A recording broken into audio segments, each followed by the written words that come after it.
everyone, welcome to IFS. I hope you all are doing well. और बच्चों आज हम मिल रहे हैं गुरप्रीत से and he has recently qualified CSR Net Life Sciences. So let's know him, let's know his journey. जानते हैं कैसी की preparation. So hi Gurpreet, how are you doing?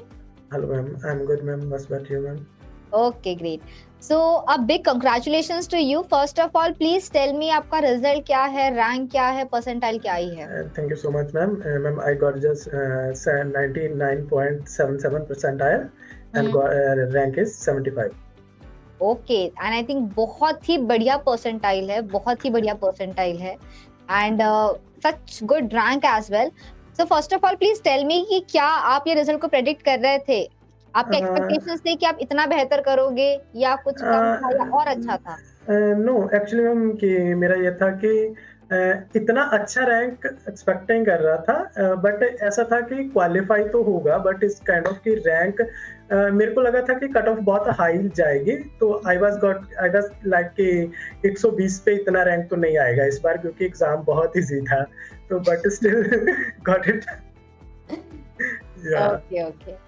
And what was the reaction after the result? आपका आपके family members, friends का क्या reaction था result को लेकर? Yeah, ma'am, I was surprised and obviously family was too, and so that's the reason. And from my friends and all, I was the first person कि जो उसका CSIR qualify हुआ था. So and they are all are like overwhelming कि आपका हुआ है तो is kind of that. So who checked your result? Myself. Okay okay great. तो बहुत बढ़िया. तो प्लीज बताइए मुझे कि आपने मास्टर्स कहाँ से किया है, क्या सब्जेक्ट रहा है आपका? मैं मेरा मास्टर रहा है इन medical biochemistry from a medical college from Faridkot and मेरा बैचलर मैम रहा है वो भी मेडिकल से ही रहा है फ्रॉम मेडिकल कॉलेज अमृतसर से. Okay okay great. सो पहले तो मैं आपको ये पूछूंगी कि जो आपका सब्जेक्ट है medical biochemistry, I think that's very interesting. मतलब मुझे नहीं पता इस सब्जेक्ट के बारे में उतना डिटेल में but yes medical biochemistry I know but what is medical biochemistry, तो प्लीज बताइए पहले कुछ उसके बारे में. Medical biochemistry is kind of कि मैम कि जो एमबीबीएस होता है एक उनका फर्स्ट ईयर का सब्जेक्ट होता है that is medical biochemistry. Okay. So we are dealing like MBBS student and the diagnostic अगर आप लैब प्रोफाइल करवाते हैं तो वो सारा मेडिकल बायोकेमिस्ट्री में आता है. Okay okay great. So one more thing कि देखा जाए तो बायोकेमिस्ट्री तो भाई हमारे सीएसआर के पूरे सिलेबस में सिर्फ एक यूनिट में आती है. तो आपने जब प्रिपेयर किया था एग्जाम के लिए तो आपने कितने यूनिट्स टारगेट किए थे? बिकॉज आज भी से कि 200 मार्क का पेपर आपको सॉल्व नहीं करना है तो आप कितने यूनिट्स अच्छे से प्रिपेयर करके गए थे? मैम एक्चुअली मैंने सिर्फ प्लांट फिजियोलॉजी छोड़ा था, अदरवाइज मैंने सब यूनिट किए थे. इस kind of I am not saying कि हाँ कि 100% सब किए थे बट सब किए थे. इट्स लाइक पढ़े मैंने सब थे. जी जी. तो आपको मतलब आपने सब कुछ लाइक अपने सारे सेशंस तो ले लिए होंगे, सब आपने अटेंड किया था, अपने अच्छे से पढ़े होंगे, मे बी कुछ टॉपिक स्पेसिफिकली. या ma'am for example biochemistry obviously अच्छे से पढ़ा था ma'am, molecular immunology and developmental भी पढ़ा था और फिजियोलॉजी हमारा था इस काइंड ऑफ कि वो रिलेटेड होता है एंडो न्यूरो सब, तो वो इस काइंड ऑफ वो हमें आता था तो इस काइंड ऑफ वो हो गया था आराम से. Okay okay great.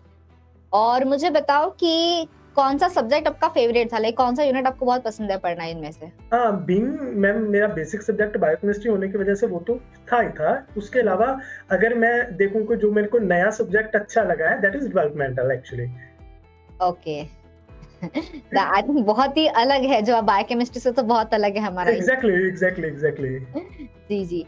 सो बायोकेमिस्ट्री में लाइक जो बायोलॉजी के बच्चे होते हैं mainly like we are scared of the numericals part. So I think आपके लिए काफी इजी था वो न्यूमेरिकल वाला पार्ट या what was your experience? No actually जो मेरा बेसिक था वो एक्चुअली वो कोर बायोकेमिस्ट्री नहीं है, that is medical biochemistry which I studied. तो मेरे लिए भी वो एक नई चीज थी न्यूमेरिकल पार्ट बट स्टिल मेरे को वो आ गया था इस kind of buffer and thermodynamics, तो वो इजीली हो गई थी मेरे से. Okay okay great.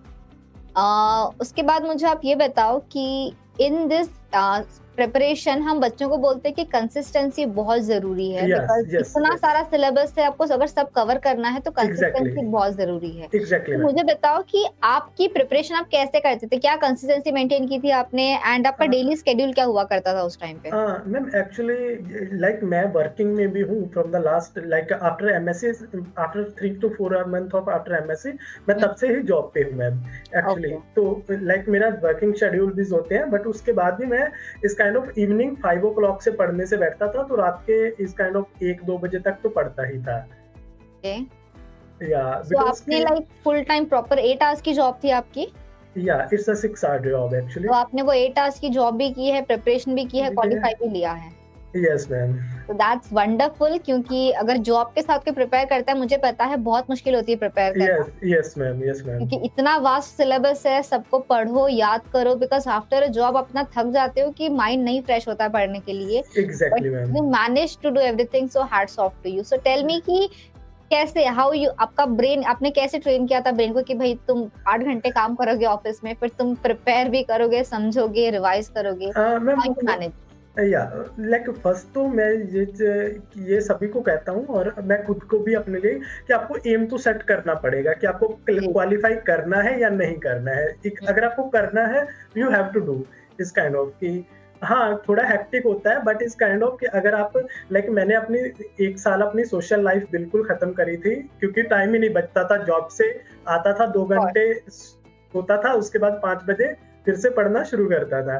तो इस काइंड ऑफ सोशल लाइफ बिल्कुल खत्म होती है, बट स्टिल 1 साल की सोशल लाइफ आप खत्म करने के बाद अगर आप रिजल्ट लेके आते हो, तो वो 1 साल आपको कभी वो कॉम्पनसेट हो जाएगा। उसके बाद भी आप सारी सारी जिंदगी आप सोशल ही होने के लिए हो, है ना। तो इस काइंड ऑफ तो वो था, तो ये मैनेज तो हो जाता है, ऐसा कुछ नहीं है अगर आप करना चाहो तो। Okay okay, great. So definitely I think आप उतना स्ट्रॉन्ग हेडेड थे कि नहीं, मुझे क्वालिफाई करना ही है, एंड ये बहुत इंपॉर्टेंट है कि अपने आप को थोड़ा सा डिटैच कर लेना उस टाइम पे, because nowadays we get distracted a lot, हमें बड़ा मजा आता है एंटरटेनमेंट में, right right ma'am. It's very easy to distract, but since आपने अपना वो मेंटेन किया कि नहीं मुझे प्रिपेयर करना है, क्वालिफाई करना है, and you did, that's great.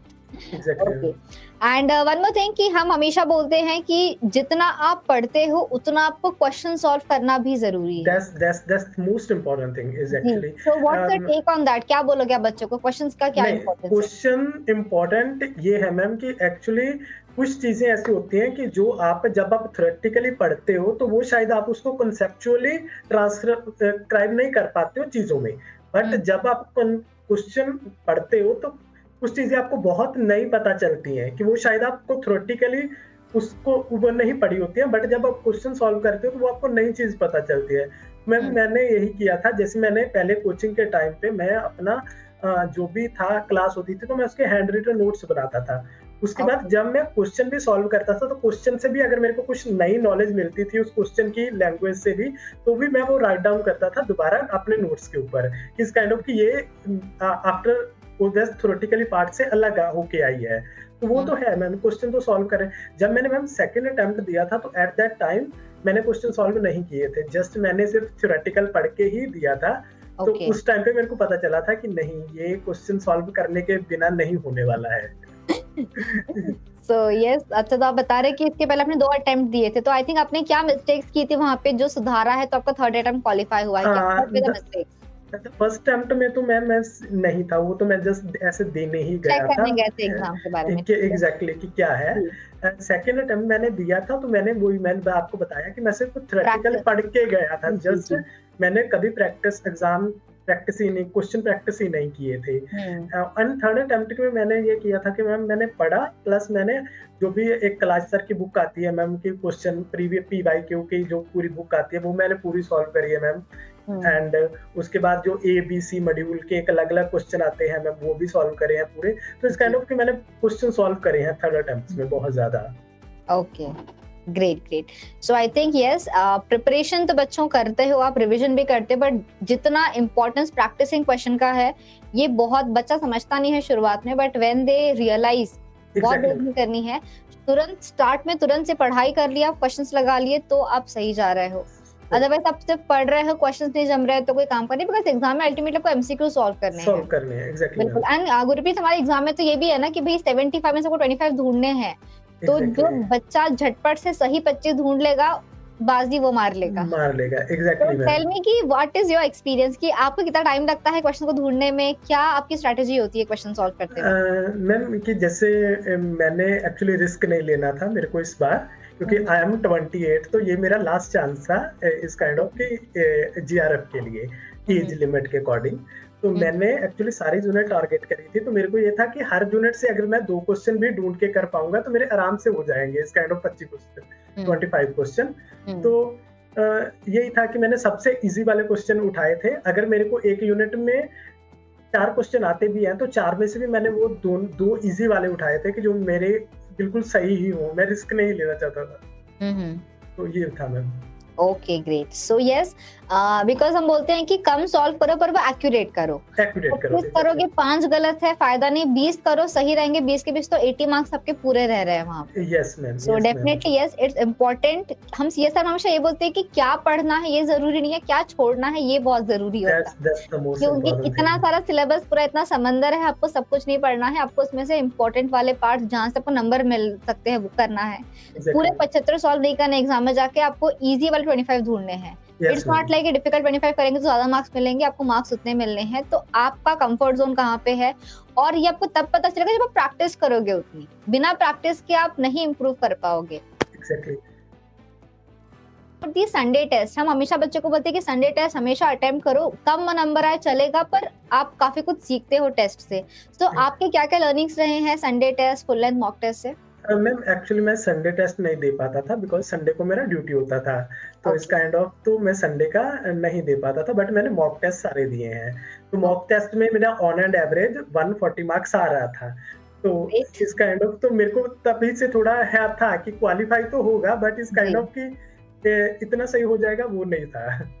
Okay, बिल्कुल। तो I think 140 is a very good marks, बहुत ही अच्छे मार्क्स है। तो बिकॉज हम बोलते हैं ना कि क्वालिफाई के लिए 120 के आसपास भी आप लेके आ रहे हैं, 120 प्लस, तो definitely that's a good thing. या मैम एक्चुअली ना इस बार मेरा ड्रॉबैक हो गया, दैट इज एप्टीट्यूड पार्ट। तो उसमें मेरा कुछ भी ठीक नहीं, लाइक 4 क्वेश्चन ठीक किए थे मैंने अटेम्प्ट, जस्ट उसमें से 2 ठीक हुए और 2 गलत हो गए। तो उसमें से बहुत ज्यादा, अदरवाइज मेरा ऑन एंड एवरेज 130 तक पहुंच ही जाता था। Okay okay. एंड जब आप पेपर सॉल्व करते हो तो आप क्या सीक्वेंस में सॉल्व करते हो? पहले सी सॉल्व करते हो या पहले ए बी सी वैसे स्टार्ट करते हो? मेरा कंसेप्चुअल पार्ट मेरा ज्यादा स्ट्रांग था, तो मैं पहले सी ही सॉल्व करता था।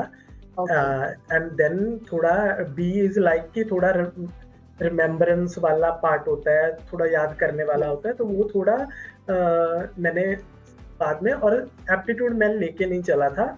मेरे को था कि जितना सॉल्व हो पाएगा that is kind of grace marks kind of thing. So वो मेरा वैसा ही था मैम। जी। So I think B part हमारा ऐसा है कि if you know the concept you can answer it, और एल्स आप उसको सॉल्व नहीं कर सकते हो, राइट? एक्चुअली बी पार्ट में ये हो रहा था कि या तो आपको आता होगा या तो नहीं आता होगा, वहां पे आप दिमाग लगाना ही नहीं होता है। बिल्कुल बिल्कुल। And what about part A, आपने उसके लिए अलग से प्रिपरेशन की थी या प्रैक्टिस की थी? एक्चुअली मैंने करी थी, प्रैक्टिस भी करी थी और प्रिपरेशन भी करी थी, बट इस बार उसमें से कुछ आया ही नहीं है। इस काइंड ऑफ वेन डायग्राम वगैरह कुछ भी नहीं था उसमें। मेरे को था कि इजी 5-6 क्वेश्चन तो आएंगे, बट इस बार उसमें से कुछ भी नहीं आया। Okay okay great. So yes definitely I think part C से हमेशा हम टारगेट करते हैं कि अपन 20-22 तो आराम से कर लें। पार्ट बी से 50 क्वेश्चन में 35 करने हैं, आई थिंक 20-25 भी कर लिया आपने तो बहुत है। राइट। एंड पार्ट ए से भी मुझे लगता है कि 5-6 क्वेश्चन विदाउट फॉर्मूला आराम से सॉल्व हो सकता है। एंड मैम कई बार ऐसा भी होता है, जैसे इस बार मेरे साथ हुआ है, तो मैं इसीलिए शेयर करना चाहता हूँ, शायद ये किसी साथ और के साथ ना हो। जैसे इस बार मेरा पार्ट सी में एक क्वेश्चन मेरे को मैम आता भी था, मैंने सही भी किया, और मैंने टिक करने में उसको गलत कर दिया है। तो वो इस काइंड ऑफ वो इतना रिग्रेट होता है कि जब आपको क्वेश्चन इजी आता है, तो फिर भी मैम आपको बच्चों को ये नहीं करना चाहिए कि थोड़ा बोलते हैं ना कि जोश में आके होश नहीं खोने चाहिए कि इजी है तो टिक कर दो। तो टिक करने में ही मैंने एक क्वेश्चन 4 मार्क्स का गलत कर दिया है। ओके, तो बच्चों ध्यान रखो कौन सी गलतियां नहीं करनी है, ये भी बहुत जरूरी है। हाँ, तो exactly. And I was more sure कि वो क्वेश्चन तो मेरा ठीक है, बट जब आंसर की आई तब देखा कि वही गलत कर दिया है। कोई ना चलो। And since you have told me कि मैम 1 साल तो मैंने बिल्कुल सोशल मीडिया से लाइक डिस्कनेक्ट हो गया था, तो ये कैसे किया आपने? बिकॉज हमारे बच्चे बहुत परेशान हो जाते हैं उस चीज से कि मैम डाइवर्ट हो जाते हैं, डिस्ट्रैक्ट हो जाते हैं स्टेटस रील्स देखने में। तो क्या टिप देना चाहोगे कि how to deal with the social media nowadays? Social social media is good. Like आपका देखो, कोई चीज मैम बुरी तो नहीं होती है, बट हर चीज का एक, जैसे बोलते हैं ना कि हर चीज की कोई थ्रेश होल्ड होना चाहिए, कि जैसे ही वो थ्रेश होल्ड के ऊपर जाएगी तब वो बंदे को वो तंग करेगी। तो ठीक है, आपको सोशल मीडिया देखना है, आपको आप खाना खाते टाइम देखो, आप कुछ जब इस काइंड ऑफ कि उसके लिए आप स्पेशल टाइम ना दो, हो सके कि उसको सप्लीमेंट्री रखो, कि कोई और काम करते टाइम आप वो काम कर लो साथ साथ। Okay, great great. And lastly मुझे कुछ 1-2 चीजें पूछनी है आपसे कि भाई जो हमारे न्यू एस्पिरेंट जो प्रिपेयर कर रहे हैं, आप उनको क्या मैसेज देना चाहोगे कि भाई क्या ध्यान रखें, क्या गलतियां ना करें, क्या करना है to get the selection? And first of all कि मैम अगर जो भी न्यू एस्पिरेंट है, क्योंकि मेरा 3 साल का एक्सपीरियंस हो चुका है सीएसआईआर के अकॉर्डिंग, इस काइंड ऑफ मैं 3 बार अटेम्प्ट दे चुका हूँ। तो फर्स्ट ऑफ ऑल कि आपको अगर इस बार पेपर का लेवल ये है, तो आपको तैयारी उससे थोड़ी बढ़ के करनी चाहिए। ये नहीं करना चाहिए कि इस काइंड ऑफ कि अगर आप नेक्स्ट टाइम के लिए टारगेट कर रहे हो, तो आप ये मत सोचना कि इस काइंड ऑफ कि इस बार इतना सिंपल पेपर आया तो नेक्स्ट बार भी ऐसा ही आएगा। नहीं, ये क्योंकि सीएसआईआर आज से मैंने फर्स्ट अटेम्प्ट दिया था तो बहुत ईजी आ रहा था। अब मेरे को पता चल रहा है कि वो हर साल एक लेवल बढ़ रहा है पेपर का। तो एक तो वो है कि इस काइंड ऑफ कि आप प्रीवियस के अकॉर्डिंग मत चलो, कि इस काइंड ऑफ कि इजी आ रहा है तो आपको इजी ही आएगा। आप तैयार रहो कि आपको टफेस्ट पेपर आएगा, फिर उसके बाद आपको इजी आता है तो वो आपके लिए बेनिफिशियल रहेगा। यस, बिल्कुल। सो यस, आई थिंक हम संडे टेस्ट में हम यही करते हैं कि हम इतना डिफिकल्ट पेपर कुछ सेट करते हैं, कुछ क्वेश्चंस इतने डिफिकल्ट होते हैं कि अगर आपने उसको सॉल्व कर लिया तो आपको फाइनल पेपर काफी इजी लगेगा। काफी इजी लगेगा। बिल्कुल, अगर आप एक लेवल ऑलरेडी ऊपर हो तो आपको फाइनल एग्जाम लगेगा यार ये तो बड़ा आसान आया है। Exactly ma'am. जी जी, great. And who you dedicate this success, आप किस को थैंक्स बोलना चाहोगे इस प्लेटफॉर्म से? Obviously ma'am, IFS the most important, उसके बाद family and friends. Okay, great. तो thank you so much for joining, बहुत मजा आया आपसे बात करके। एंड आई थिंक हमारे एस्पिरेंट से भी काफी कुछ सीखा है कि क्या मिस्टेक्स नहीं करनी है, क्या करना है टू गेट दिस सिलेक्शन। ध्यान रखो बच्चों, एक ए टास्क जॉब के साथ भी सिलेक्शन हो सकता है, जेआरएफ मिल सकती है। फॉर दैट आपको पहले अपने आप को उतना मेंटली प्रिपेयर करना है कि यू कैन डू इट। आपको टाइम निकालना है, कंसिस्टेंसी रखनी है, प्रिपेयर करना है एंड सिलेक्शन आपका है, फिर कोई नहीं छीन सकता।